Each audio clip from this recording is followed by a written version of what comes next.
Bueno, nuevamente, muchas gracias al profesor Werner, a los asistentes, también, por supuesto, por el apoyo y respaldo al CIAC y también al programa CALAS. Y bueno, yo intitulé, ¿verdad?, esta pequeña primera conferencia para una historia visual costarricense de conflictos sandinistas contras 1982-1987. Bueno, ¿de dónde surge esta propuesta de investigación? Bueno, leyendo un poco, ¿verdad?, sobre este conflicto sandinistas contra la producción que se ha hecho, al menos de la recepción nacional sobre este conflicto, principalmente el nicaragüense, me encuentro, ¿verdad?, con una frase bastante interesante que menciona Fernán Durán Ayanegui, que el profesor David Díaz cita en uno de sus artículos, que menciona que se está produciendo, ¿verdad?, un debate enorme dentro de la opinión pública costarricense, en la prensa, en los discursos, que se podría considerar, ¿verdad?, una fuerte, ¿verdad?, lucha por las posturas entre las proneutrales, ¿verdad?, que estamos ya ubicados en el neutralismo del gobierno de Luis Alberto Monge, y también sus críticos, ¿verdad?, los guerristas. Eh, bueno, intelectual, ¿verdad?, pensador, Fernando Durán Ayanegui, menciona que este conflicto en la opinión pública ya se puede leer como, y cito, la guerra puede estar ya en las palabras. Y precisamente, ¿verdad?, ha sido lo que se ha producido en las investigaciones costarricenses. eh, Se ha centrado, ¿verdad?, en ver esta recepción del conflicto nicaragüense y también, por supuesto, la participación costarricense no solo en la lucha, sino también en las posturas, comúnmente, ¿verdad?, desde la opinión pública, ¿verdad? Y por supuesto ahí tenemos trabajos muy interesantes de colegas como Leonardo Astorga con la Prensa Nacional, por supuesto David Díaz, Sofía Cortés, y han sido investigaciones que se han concentrado, ¿verdad?, en las posturas, en la formación de opinión pública por parte de los intelectuales y también, por supuesto, de la prensa nacional, ¿verdad? La Nación, el Seminario de Universidad, los periódicos comunistas. No obstante, ¿verdad?, revisando un poco sobre este periodo de los 80, también uno se encuentra una gran cantidad de imágenes que se están presentando, que están interviniendo socialmente, ¿verdad? También en la prensa, en galerías, en las pantallas, en los televisores, y se abre la inquietud, ¿verdad? Si además de una guerra de palabras, también hubo una guerra de imágenes. Y bueno, precisamente esta guerra de imágenes, ¿verdad?, que ya como título del proyecto, es lo que yo pretendo explorar en esta investigación, ¿verdad? Cómo las imágenes han sido o fueron también un espacio de disputa política. Bueno, cómo yo asumo esta postura, ¿verdad?, de la guerra de las imágenes. Y bueno, esto proviene principalmente de un giro que se dio en las humanidades, en las ciencias sociales y por supuesto en la historia, donde se le reconoce el papel fundamental que tienen las imágenes en la sociedad. Seguramente los que fueron más conscientes de la importancia de las imágenes fueron estos dos filósofos, Michel en Estados Unidos con el famoso giro pictórico, y también al alemán Gottfried Bohm con el giro icónico, que bueno, son dos posiciones que formularon a finales de los 80, principios de los 90, de manera paralela, pero curiosamente, ¿verdad?, sin ninguna comunicación de por medio. ¿Qué es lo que sostiene este giro pictórico o giro icónico? Bueno, principalmente es un paradigma, es una perspectiva que está interesado en las representaciones no verbales. Y esto, por supuesto, resuena a otros giros que hemos tenido en las humanidades y en la historia. Por ejemplo, el giro lingüístico. Y ha sido el giro lingüístico desde la década de los 60 que ha concentrado o ha hegemonizado, ¿verdad?, los intereses de los académicos, ¿verdad? Se ha interesado principalmente cómo la lengua, cómo el discurso, cómo el texto ha sido un elemento primordial en las creaciones de realidades. Y bueno, estos autores lo que proponen es que también hay otras fuerzas extralingüísticas, ¿verdad?, no verbales, que tienen también una importancia enorme en la historia, en las sociedades, en la cultura. En palabras de Mitchell, la visión es tan importante como el lenguaje, como mediador de las relaciones sociales, y por lo tanto no se puede reducir al lenguaje, a signo o a discurso. las imágenes aspiran a los mismos derechos que el lenguaje. Bueno, queda claro, ¿verdad, Mitchell? Esa legitimación o esa posición que rescata de la importancia de las imágenes, más si tenemos en cuenta este siglo XX, ¿verdad? En estos procesos de modernización cultural, de medios de comunicación masivo, de esa expansión tanto cualitativa como cuantitativa que ha traído estos medios a la difusión de imágenes y que es imposible explicar nuestra historia más reciente sin tener en cuenta también la presencia de las imágenes.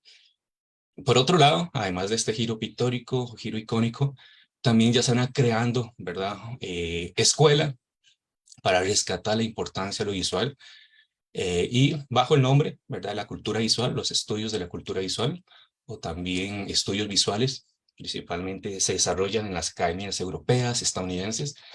Entre sus grandes promotores, ¿verdad? Está James Herkins, Nicolás Mirsov, y Mirsov habla, ¿verdad?, de qué consiste esta cultura visual, que al fin y al cabo es uno de los elementos que yo incluyo, ¿verdad?, en mi investigación.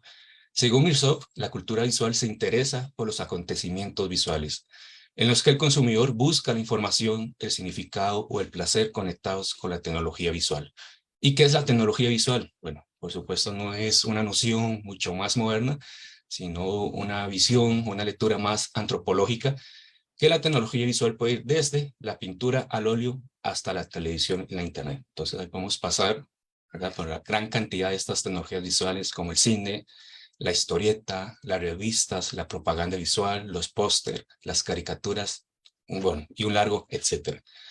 Al fin y al cabo, lo que propone la cultura visual es eh, una respuesta a ese reduccionismo artístico lo visual, donde comúnmente se ha considerado la imagen como un elemento meramente estético, ¿verdad? Que se ha leído también de una forma únicamente interna y que la imagen queda reducido a lo que tradicionalmente son las bellas artes, ¿verdad? La pintura, la escultura, el grabado.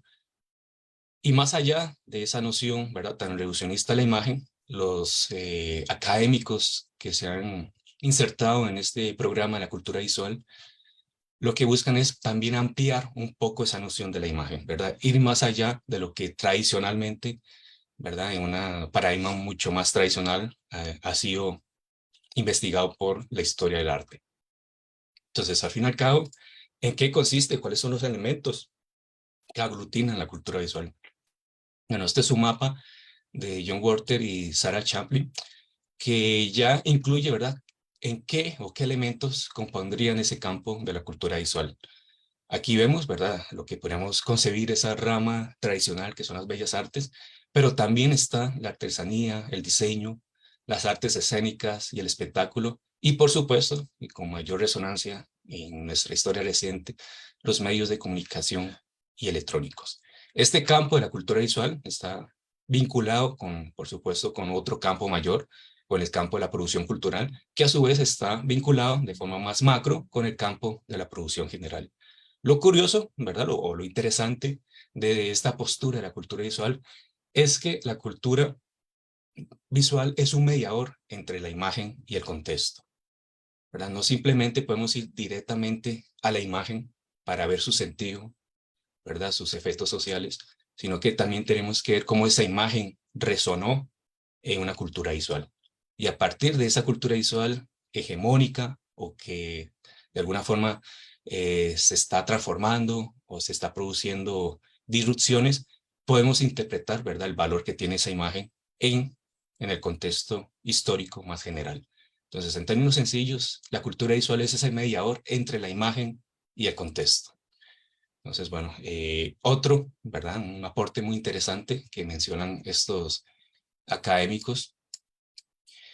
Y bueno, yo me sumo principalmente, ¿verdad?, en términos historiográficos a la propuesta que formula Gerhard Paul, un alemán que propone esto que se llama historia visual. Bueno, lo que es la relación entre la historia y la imagen ya ha sido investigado desde hace décadas con importantes historiadores, principalmente en el cine, ¿verdad? Estamos hablando de historiadores a secas y no historiadores de arte que ya han trabajado esto desde hace siglos, ¿verdad? Se sabe que los historiadores le tenemos más resistencia a las imágenes y no tenemos comúnmente esas herramientas de análisis que se han tenido los historiadores del arte. Pero bueno, desde la segunda mitad del siglo XX ya nos encontramos con historiadores nuevamente a secas que se han incursionado en el estudio de las imágenes.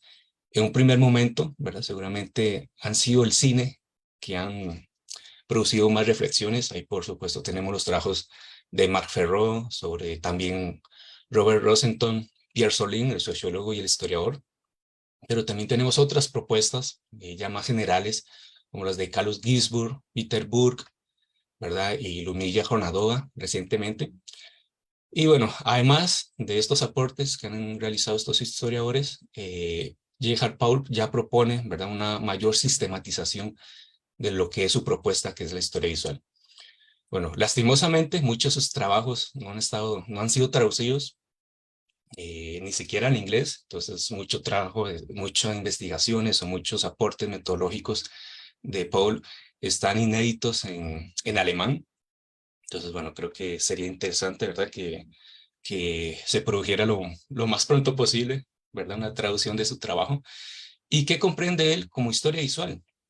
Bueno, principalmente son tres elementos que un historiador visual o que este paradigma o esta perspectiva de la historia visual debe comprender la imagen, ¿verdad? Una forma diferente de comprender esa imagen que ha tenido los historiadores, y una de ellas ha sido la imagen como fuente. ¿Qué ha pasado con los historiadores al leer la fuente de la imagen?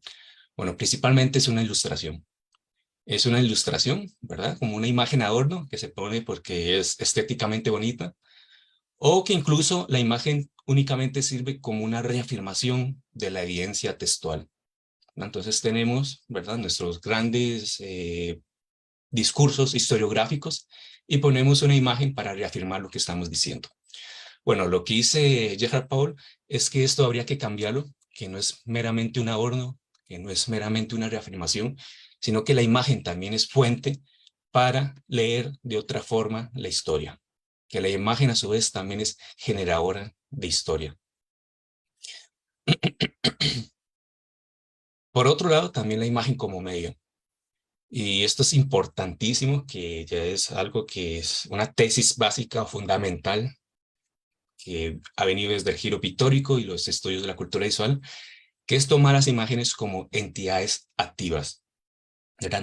No meramente como elementos pasivos, que también refleja esta cuestión de la imagen como fuente, ¿verdad? Esta lectura tradicional del historiador de la imagen como un elemento meramente pasivo, sino que las imágenes también tienen una fuerza activa que incluso pueden ya sea reproducir, ¿verdad?, el status quo, el establishment, eh, formando o siendo fuerzas impulsoras de la tradición, y también, por supuesto, máquinas de mitos, ¿verdad? Las imágenes como máquinas de mito. Y esto no tenemos que ir muy lejos, solo pensar con la propaganda de cualquier época histórica, vemos la importancia que han tenido las imágenes. Entonces, las imágenes han sido un medio de la política, de la memoria y de las entidades colectivas. Y si vemos que las imágenes son un reforzamiento para reproducir socialmente cierto estatus, también vemos las imágenes como un poder formativo. En este caso, las imágenes crean realidad. ¿Cómo tenemos que entender esto? Bueno, que las imágenes tienen una potencia, tienen un poder que también llaman a la acción, que llaman a la resistencia, incluso a la revolución, a las reformas, a concientizar, a visibilizar problemas, y que también permiten, ¿verdad?, leer incluso la historia de formas diferentes. Por otra parte, en lo que respecta a América Latina, también han habido enormes trabajos sobre la historia visual. Seguramente los últimos trabajos más importantes han sido los de Seven Shooter y Oscar Daniel Hernández Quiñones, que ya han tenido trabajos como coordinadores sobre la historia visual en América Latina, siglo XIX, siglo XX, y lo que ellos postulan es que hay que contextualizar e interpretar las imágenes dentro de los marcos discursivos y las tensiones de su época. Y por supuesto, rescatar esa dimensión material. ¿Qué es esa dimensión material? Bueno, la elaboración o la producción, la circulación o difusión y por supuesto la recepción. Entonces nuevamente, para ellos, ¿verdad? No nos tenemos que quedar en una lectura interna, semiótica, ¿verdad? Iconográfica de la imagen, sino que tenemos que ir más allá, ver esos elementos extra, ¿verdad? Contextuales, y que es importantísimo porque lo que ellos afirman es que la imagen solo cobra sentido en las interacciones sociales, en las prácticas sociales y en el contexto. No cobra sentido únicamente leyéndolas a lo interno. ¿Qué pasa ya, ahora sí, después de esta extensa introducción teórica? ¿Qué pasa con los estudios visuales sobre conflictos sandinistas contras? Bueno, comúnmente se han concentrado en estos puntos. Primero, en los trabajos dedicados a fotoperiodistas, por ejemplo, a Susan Meiselas, la estadounidense, ¿verdad? Aquí con unas fotografías clásicas de Charrasca en ese levantamiento contra la dictadura de Somoza. También las fotografías de Pedro Valtierra en México, que aquí tenemos también uno de esos íconos que él creó de la guerrillera femenina nicaragüense, ¿verdad? Y que se sintetizó bajo la figura de Italia. También han habido investigaciones sobre los documentales producidos dentro y fuera de Nicaragua, principalmente los documentales que produjo el Centro Universitario de Estudios Cinematográficos de la UNAM. Por otra parte, una rama muy interesante de estos estudios visuales ha sido la difusión de las imágenes en las redes de solidaridad internacional. Han habido investigaciones, por ejemplo, en las redes de solidaridad internacional de Suecia, y cómo ellos circulan imágenes muchas veces de forma clandestina y van creando la imagen de los guerrilleros. Y como aquí vemos, ¿verdad? Gran parte de esas redes de solidaridad internacional, gran parte de esos fotoperiodistas van formando, ¿verdad? Lo que es esta importante, ¿verdad? Elemento visual que permitió, ¿verdad? Dar reconocimiento a la revolución sandinista, que fueron los muchachos, ¿verdad? Los guerrilleros que se estaban levantando en armas contra la dinastía de Somoza. También han habido trabajos sobre el arte político, ¿verdad? La producción de murales durante la revolución sandinista. Y en Costa Rica, ¿verdad? ¿Cuáles han sido los trabajos realizados con respecto a la recepción del conflicto nicaragüense? Bueno, principalmente se han concentrado en la caricatura. Ahí tenemos el trabajo pionero de María Pérez Iglesias, de 1988, ¿verdad? La lucha por la paz en Centroamérica, vista por la prensa y la caricatura costarricense, que es un trabajo sumamente vigente, interesante, que ella formula que hay dos posturas en términos de la opinión pública, pero también en la caricatura política, que son los norteamericanizados, los que están a favor de la intervención, y los latinoamericanizados, los que están a favor ya sea de la neutralidad o de los tratados de la paz o de la soberanía nicaragüense. También están los trabajos sobre caricatura de Sofía Vindas, dedicado a estudiar al caricaturista Hugo Díaz y su producción artística referente a este tema, y también el trabajo de Leonardo Astorga en su tesis, que también se centra en la figura de Fernando C. León, el caricaturista del periódico comunista Libertad. Bueno, a pesar de que son, ¿verdad? Bueno, aunque son aportes importantísimos en lo que es el estudio visual, mi intención es ir un poco más allá e incluir otros productos visuales más allá de las caricaturas. Y aquí vemos cómo se va a estructurar, ¿verdad? Lo que va a ser esta investigación, principalmente en tres objetivos, en tres apartados capitulares y también en tres periodos cronológicos. Primero, la reproducción visual de los sandinistas y los contras en 1982, ¿verdad? Cómo ya se está creando la imagen del guerrillero sandinista, y ya en el 82, cómo va a surgir o visibilizar este otro movimiento de los contra, con el auspicio de la CIA, ¿verdad? Para intervenir en lo que es esta revolución en Nicaragua, y cómo se va visibilizando, cómo se va creando la imagen también de los contras. Y ahí, por supuesto, una de las figuras esenciales, al menos en la recepción costarricense, es Edén Pastora, que ya era un viejo conocido de la revolución, que dio su paso de ese levantamiento contra Somoza a posicionarse contra los sandinistas y a crear su propio frente, ¿verdad? El Frente Sur en Costa Rica, y que, bueno, ya tenía bastantes conocidos, redes en Costa Rica y que va a ser principalmente una de las figuras que se le va a dar más cobertura periodística en Costa Rica. Otro segundo elemento son los usos políticos de las imágenes de guerra, 1983-1985. Aquí vamos a ver principalmente cómo ya se está representando la guerra, qué es lo que se está visibilizando. Por otra parte, ya el capítulo final son las imágenes en favor de la paz centroamericana, del 86 al 87. Y aquí nos vamos a concentrar, ¿verdad?, en lo que es el debate político sobre los tratados de paz, el acuerdo de Esquipulas, la figura de Oscar Arias y la creación de su imagen, ¿verdad?, para tanto para candidato electoral en esas elecciones del 86, pero también para construirse su imagen, ¿verdad?, como esa figura que está buscando la paz en Centroamérica.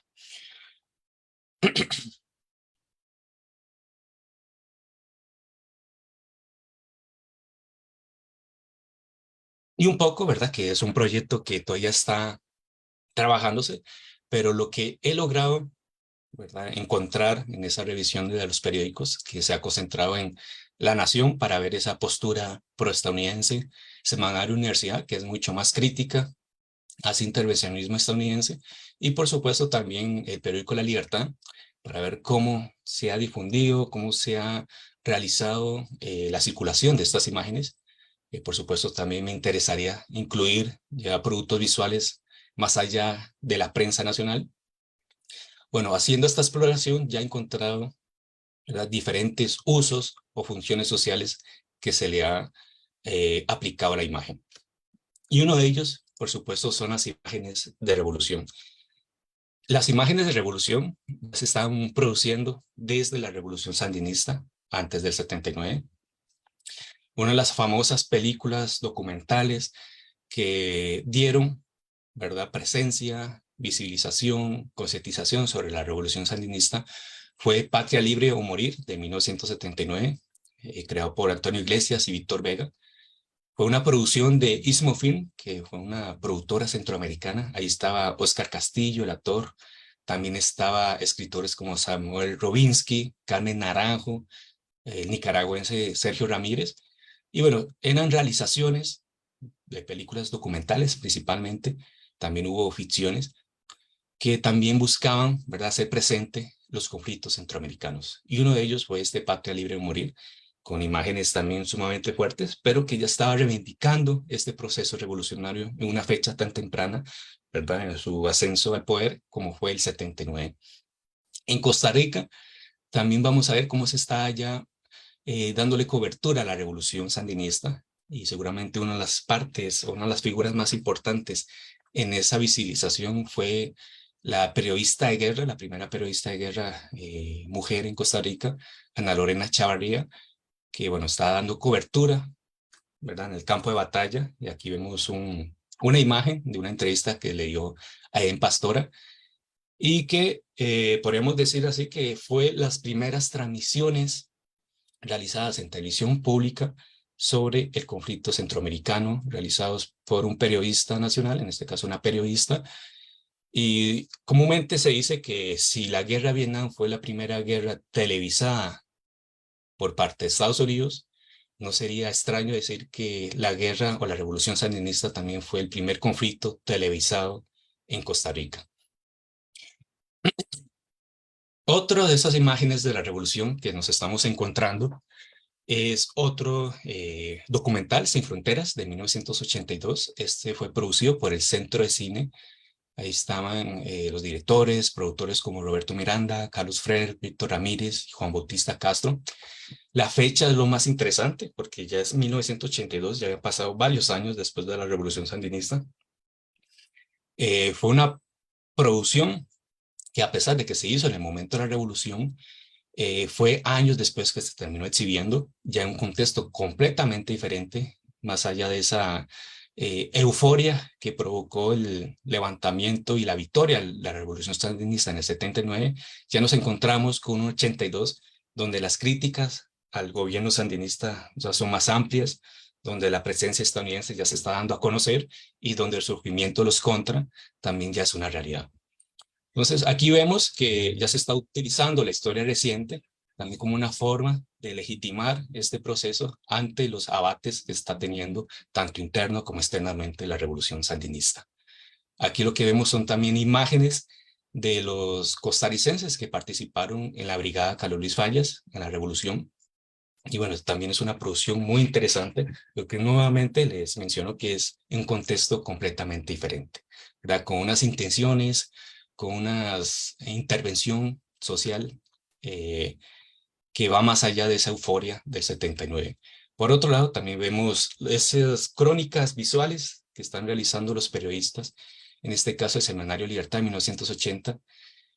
Aquí fue Joaquín Gutiérrez, ¿verdad? El escritor costarricense que participó mucho, ¿verdad? En lo que fue su cobertura de la revolución. Y comúnmente la cobertura se concentró en las políticas sociales que estaba tomando el gobierno sandinista. Estas campañas de salud, de educación, de arte, de alfabetización, y es de alguna forma una representación de la utopía, ¿verdad? De esa utopía revolucionaria que está surgiendo. Por supuesto, las fotografías, ¿verdad? Que desconozco si fue tomadas por Joaquín Gutiérrez. No se sabe que Joaquín Gutiérrez también era fotógrafo, tomaba fotos, pero que vemos, ¿verdad? Una representación en los rostros, la felicidad, la esperanza, las expectativas a un futuro que se distancian, ¿verdad? De las fotos, ¿verdad? Las imágenes que vamos a ver más adelante. Y precisamente son esas imágenes de guerra que ya están surgiendo al calor del conflicto, ya desde a partir del 82, y que al menos en la prensa oficial, en la prensa más proestadounidense, intervencionista o guerrista, como se le llamaba en la época, ya vemos un tipo de imágenes bastante característicos, que son estas imágenes de mapas, de croquis, que podríamos considerar como imágenes más técnicas, ¿verdad? Imágenes de guerra precisamente, eh, y lo que da la impresión, ¿verdad? Es que son imágenes objetivas, ¿verdad? Que son imágenes técnicas, que son imágenes puras, que lo que pretenden únicamente es informar, ¿verdad? ¿Informar qué? Y aquí está precisamente el problema. Informar, ¿verdad? Cómo se está produciendo la expansión militar en Nicaragua. Entonces son imágenes que vamos a ver en la prensa La Nación, donde se ve las bases militares en Nicaragua, las armas que se está teniendo en Nicaragua, el equipamiento militar, las bases militares, y que más allá de esa información, ¿verdad?, objetiva que se pretende dar, es también una forma de alertar o mostrar el peligro sandinista, no solo para Nicaragua, sino también, por supuesto, para Centroamérica y Costa Rica. Muchas de estas imágenes, por supuesto, fueron proveídas, difundidas por agencias noticiarias de Estados Unidos y también, por supuesto, de la CIA. Eran enlatados que ya se estaban difundiendo en la prensa nacional y que nuevamente, repito, eran una forma de alertar, de poner en cautela, ¿verdad?, ante los peligros de esta revolución. Por otra parte, otra forma de estas imágenes de guerra fueron las consecuencias del conflicto. Aquí vemos dos fotografías, el 82-84. La primera fue también un trabajo de fotoperiodismo realizado por Víctor Hugo Murillo, donde se ve estos campos de refugiados de la población Misquito, ¿verdad? Aquí ya tenemos que contextualizar un poco de ese conflicto que se está dando en el Caribe nicaragüense entre funcionarios, militares, sandinistas con la población indígena misquita, ¿verdad? Que va a ser una de las grandes críticas que van a sufrir los sandinistas y también uno de los grandes errores, porque también se va a utilizar por parte de la CIA y por parte de la prensa más oficial como una forma de advertir que también los sandinistas están provocando violaciones de derechos humanos. Por otro lado, en el 84 vemos también ese fotoperiodismo de la economía de guerra, ¿verdad? Las consecuencias de guerra en términos de escasez, de esas filas eternas, de lo que está pasando en Nicaragua, una forma también de mostrar, ¿verdad?, el declive de esa revolución sandinista. Por otro lado, también tenemos estas imágenes son caricaturas. Tenemos caricaturas del movimiento Costa Rica Libre, que fue un movimiento de extrema derecha costarricense que ya existía desde la década de los 60, con este auge de los movimientos anticomunistas durante las políticas o las sensibilidades anticastristas de la Revolución Cubana, y que ya en los 80 se pasa de Cuba hacia, por supuesto, los movimientos guerrilleros o la Revolución Sandinista en Centroamérica. Entonces, bueno, vemos varios de los tópicos de las caricaturas, ¿verdad? La presencia o la injerencia extranjera, en este caso de Cuba, de la URSS. También vemos, ¿verdad? Trabajos de Coquín, ¿verdad? Un caricaturista muy famoso en Costa Rica, Jorge Chavarría. Y también nos encontramos con ese tópico de la presencia extranjera, en este caso el oso moscovita de la URSS, haciendo presente esos temores de que, bueno, es un conflicto que se está dando también en términos internacionales y que ya no solo es una cuestión de una presencia estadounidense, sino también de otros imperios. Por otro lado, también vemos las imágenes con otra función social, que son las imágenes como evidencia. Este caso fue bastante sonado. Para ponerles en contexto, el 7 de junio de 1985, tanto la Unión Costarricense de Cámaras y Empresas Privadas, la UCAEP, y también, bueno, la Cámara de Taxistas, la Unión Taxista Costarricense, habían convocado una concentración denominada Los 5 Minutos por Costa Rica. ¿A qué se debió esta concentración? Bueno, el fin era manifestarse para repudiar el incidente de Cruzitas, que había pasado en Cruzitas. Bueno, un enfrentamiento en la frontera de Costa Rica y Nicaragua había provocado la muerte de dos guardias civiles. Bueno, inmediatamente la prensa acusó que los victimarios fueron las fuerzas sandinistas, aunque se desconocía si efectivamente eran los sandinistas o también las fuerzas de los contra. Bueno, tanto las cámaras empresariales, los taxistas y por supuesto los movimientos anticomunistas convocaron esta marcha que terminó, ¿verdad? Provocando un completo caos. Aquí podemos ver algunas de esas imágenes del caos que se está provocando. Por ejemplo, los manifestantes incursionaron en la embajada de Nicaragua, habían arrancado la bandera, también el escudo, lo pisotearon, también dañaron los portones y quebraron las ventanas exteriores. Y es muy interesante la cobertura que dio la Nación. Tengamos en cuenta que la Nación, su vicepresidente era un integrante del movimiento Costa Rica Libre, José Antonio Sánchez Alonso, era el subdirector de la Nación. Y a la hora de difundir las imágenes sobre estos desórdenes que se dio en la Embajada de Nicaragua, vemos curiosamente como uno de esos manifestantes, ¿verdad?, que está levantando las piedras para tirar a la embajada, tiene en la camisa una mancha negra. Bueno, días después, el semanario Universidad consigue las imágenes, ¿verdad? Y explican cómo es que logran conseguir las imágenes.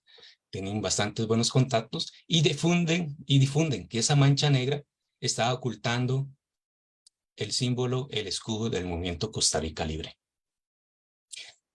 Curiosamente, ¿verdad? Esa imagen que se había sido oculta, que había sido modificada, editada por la Nación, ocultaba, ¿verdad? El ligamen que tenía el periódico oficial costarricense La Nación con el movimiento de extrema derecha, el movimiento Costa Rica Libre.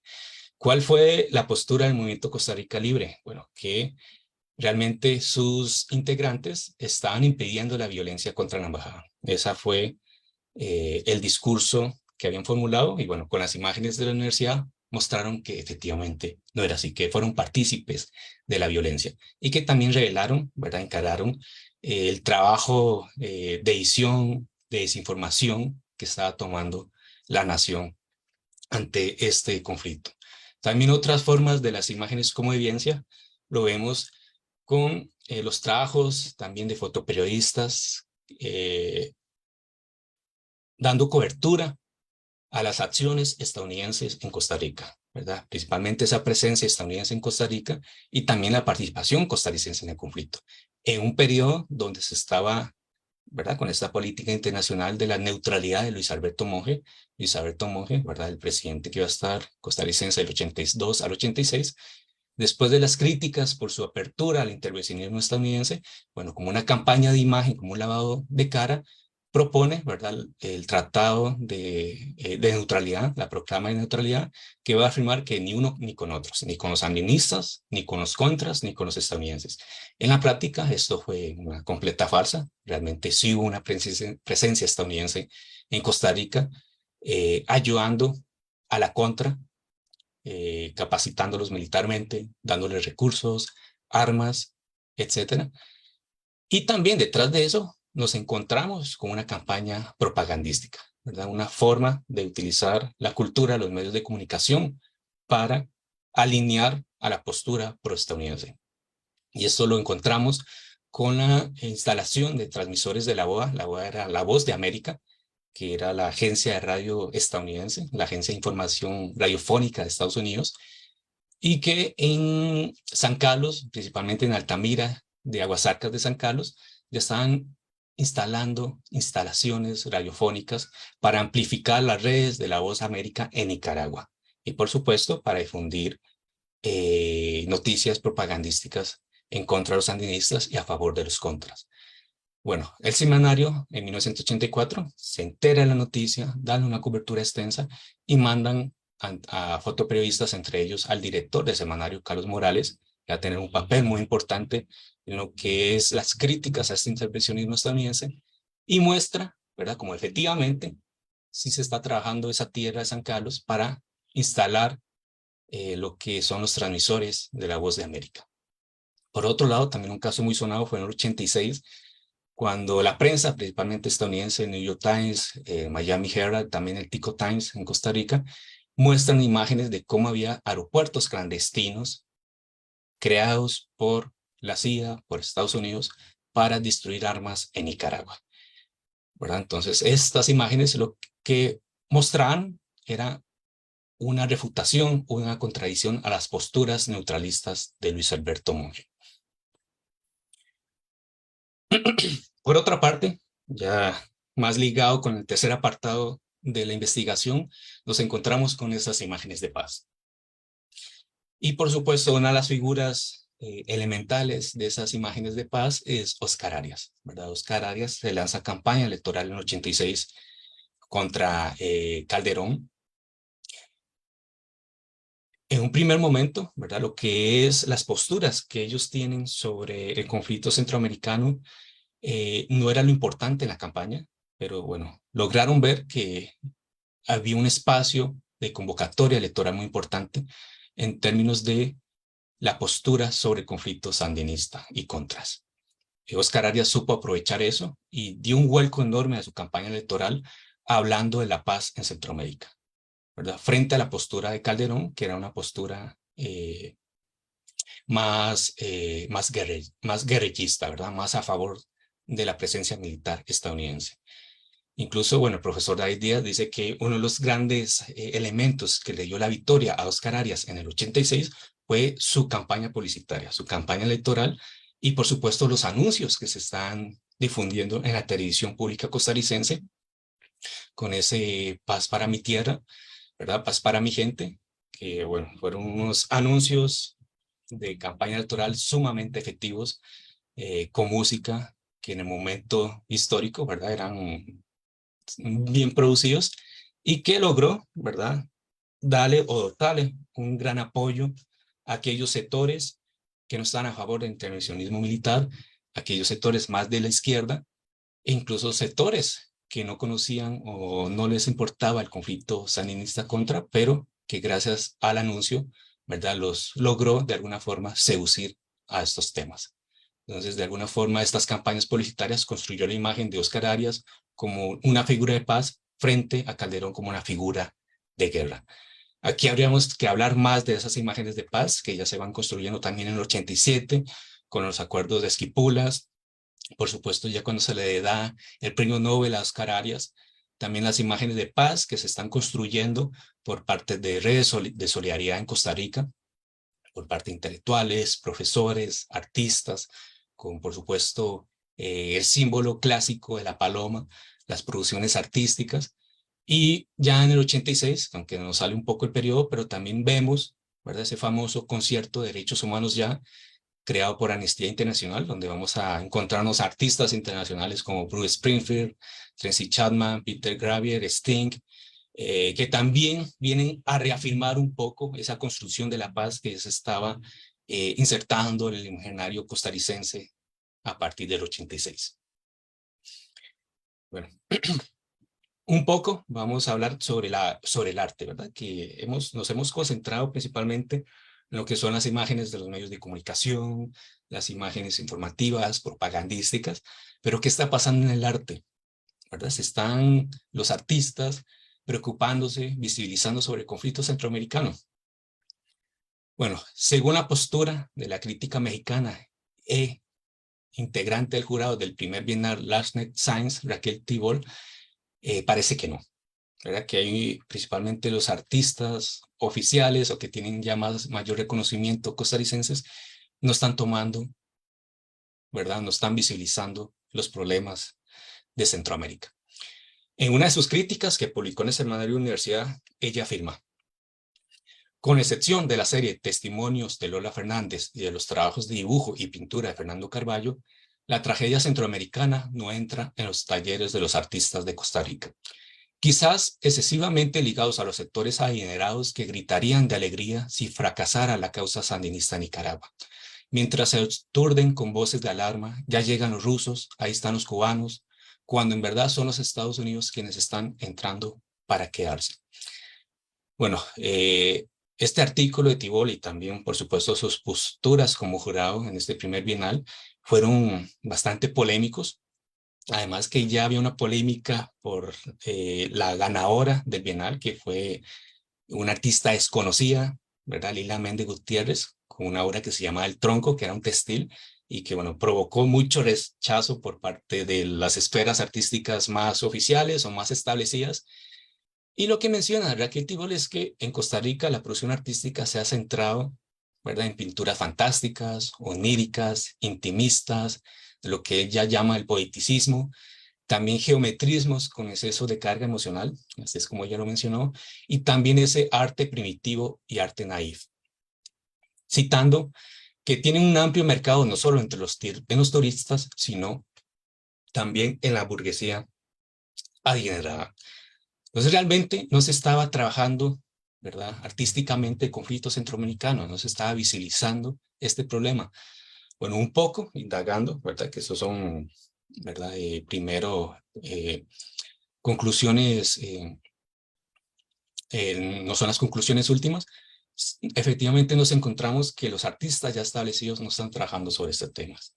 Los que están trabajando sobre este arte más comprometido son artistas completamente desconocidos, estudiantes universitarios, personas que no están dentro de ese mercado artístico, que como llamó Raquel Tibol, que son los, los clientes de esta burguesía adinerada. Pero bueno, todavía tenemos que trabajar en esto, ¿verdad? Esta visión del arte político en la década de los 80. Y bueno, ya para concluir, vamos a ver un poco esas posibles conclusiones. Y aquí vemos que uno de los puntos esenciales para ver esta cultura visual o la historia visual de conflictos sandinistas contras es que hay una desigual producción de imágenes. ¿Qué quiere decir esto?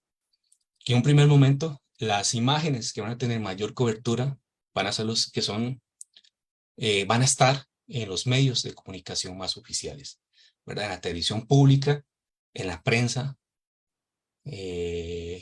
como La Nación, y que van a tener, ¿verdad?, ese repertorio, esa plataforma para difundir unas imágenes que evidentemente van a estar más vinculadas al pánico de la revolución sandinista y también la necesidad de la intervención militar.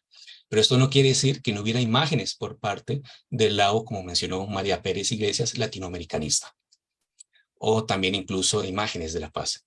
Poco a poco se van a estar comenzando a difundir, principalmente en la prensa más alternativa, en el semanario Universidad, en el semanario Libertad, pero que también vemos esa desigualdad de producción de imágenes, incluso en la producción artística, como estamos viendo en el caso anterior. Por otro lado, vemos ese diverso uso de las imágenes, no solo en términos de representación, ¿verdad? Cómo las imágenes representan un conflicto, cuál es la imagen de los guerrilleros, de los contras, sino también de la presentación. Y esto es algo importantísimo en las imágenes, la cuestión de su presencia en la esfera social, en la esfera cultural. Hay que tener en cuenta que las imágenes también intervienen socialmente, ya su presencia tiene un sentido, tiene un significado, un propósito, son declaraciones. Y también hay que tener en cuenta las imágenes como testimonio y evidencia, como estamos viendo con las imágenes de la presencia estadounidense en Costa Rica. Y en términos generales, las imágenes ya están configurando imaginarios sobre conflicto centroamericano, también están configurando los discursos, las prácticas sociales, culturales, son elementos de aglutinamiento, de producción o máquinas, no solo de discursos, que es lo común, pero también de afectos, de visibilizaciones, de formas de mirar. Y bueno, son estas posturas que quiero continuar explorando en lo que va a ser principalmente la revisión de estas fuentes, de estos productos visuales y por supuesto en la elaboración de un trabajo ya más narrativo, ¿verdad? Más historiográfico de estas imágenes. Y bueno, esto sería, ¿verdad? Mis avances preliminares de mi investigación de las guerras e imágenes. Y bueno, muchas gracias por la atención